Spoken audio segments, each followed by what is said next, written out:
Well, here we are. It's the weekend. How was your week? Good, bad, bit of both. I've done time managing businesses, my own as well as other people's. And I tell you this, if there's anything I've learned, it's this. As a business owner, you don't get the luxury of having a bad week. You might, as an employee, be able to have a bad week and everybody knows it. But as an owner, somebody who's a leader, you've got to exude positivity and optimism. I think you know intuitively that if you have a bad week, it's going to hurt you. And so it's a real catch-22. It's kind of like a lie that can't be avoided. It's a type of dishonesty that comes with a business. But when the chips are down, it's really going to crush you. So where do you turn? Being honest would, if you think about it, scare the heck out of clients, full-on jeopardize deals, make you vulnerable in a dog-eat-dog executive kind of culture. So where do you turn? And I guess that's kind of what I want to talk about today. I don't know what you think in terms of God and prayer. Maybe you're a little dubious. If you allow me for a minute, let me crack the door open to a real unexpected pathway. I do know God, and I do know from experience that you can be 100% honest with Him. To Him, you can lay out the brutal facts, the unvarnished truth as you see it. The oldest written text in the whole world is the book of Job in the Bible. And it records a man at one of his most vulnerable moments. Job chapter 6, verse 4 and 5, and then 8 and 9. It says this: "For the Almighty has struck me down with His arrows. Their poison infects my spirit. God's terrors are lined up against me. Don't I have the right to complain? Oh, that I might have my request, that God would grant my desire. I wish that He would crush me. I wish He would reach out His hand and kill me." That's wild, right? From Job's point of view, God is to blame. And he turned to God and told Him exactly that. He was dead honest.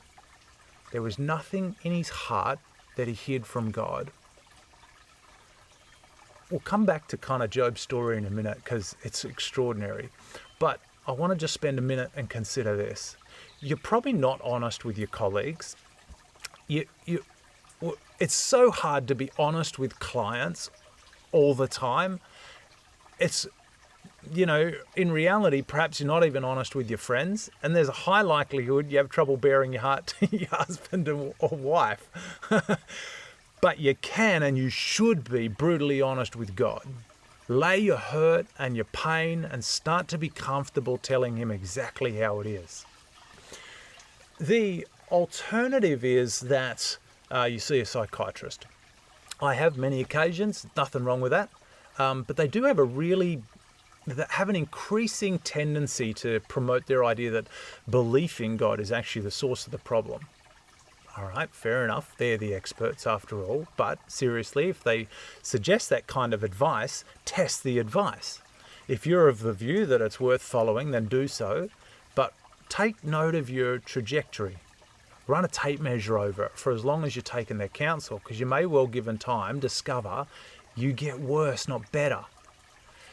Psychiatric advice is valuable insofar as it deals with a psychiatric problem. But it's very likely, think about it, that the root cause of the problem isn't psychological, that it's in the mind is not where the problem starts. It's in the spiritual. It's in the heart where it hurts. It's in the garden of your heart from which your thoughts grow.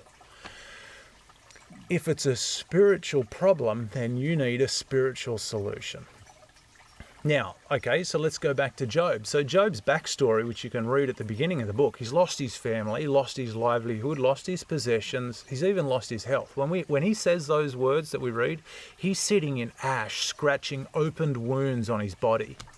That is immense pain. And in the middle of that, he didn't close the door to God's words. He says, and I'll continue from where I previously read to, "At least I can take comfort in this. Despite the pain, I have not denied the words of the Holy One."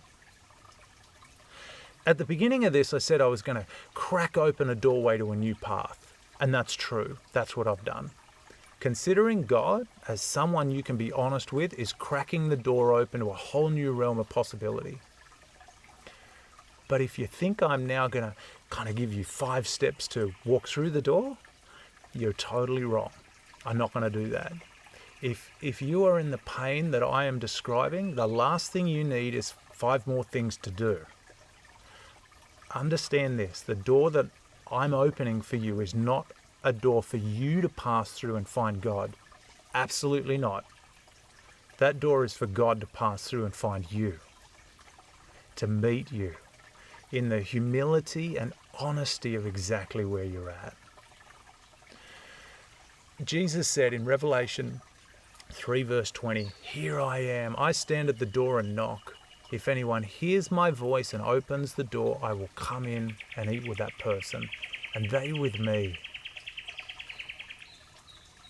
If you find yourself now here listening to my voice, then know this: God is as close to you as your hand to your face, and he's knocking. So soften your heart. Keep the door open and make room for him. Even if it's only an inch, that's all he needs to come in. If it sounds absurd, that's fair enough. It kind of is, right? But it's true. Here's what it says in Isaiah 65 verse 1. "I revealed myself to those who did not ask for me. I was found by those who did not seek me. To a nation that did not call on my name, I said, here am I, here am I." So let's say you do it, okay? Let's say I'm right. And next minute, you are overwhelmed and God himself has come in. Undeniably so. What then? I'll tell you what. You give him all the broken bits of your life. Again, it's hard to believe, but it's true. The sacrifice he wants is all the broken bits of your life. You surrender them to him. Take your hands off and give them to him.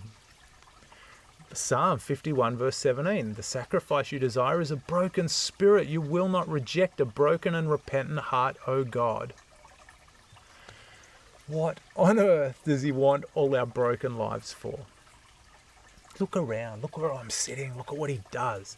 He makes things grow brand new and beautiful. Every year, every day, every minute, he is bringing things back to life. And that's what he wants to do with what you surrender to him. He takes it and he fixes it. He heals us. But he does it on his terms, and he does it by his power, and he does it not with us interfering and kind of meddling and deciding how we want it fixed. That's why it's called a sacrifice, because you have to surrender control. Hebrews 4 verse 16 says, "So let us come boldly to the throne of our gracious God. There we will receive his mercy, and we will find grace to help us when we need it most." Look, I know some of you watching this video, you know what I'm saying to be true from your own experience. So go and share it. Throw it in the comments. Share your story. I understand that pain is painful, and I know that the wilderness is miserable, but listen, your Messiah is knocking, and here's what he says. He says, the Holy Spirit says, "Today, if you hear his voice, do not harden your hearts, as you did in the rebellion during the time of testing in the wilderness." Dwell on these words and keep your door open.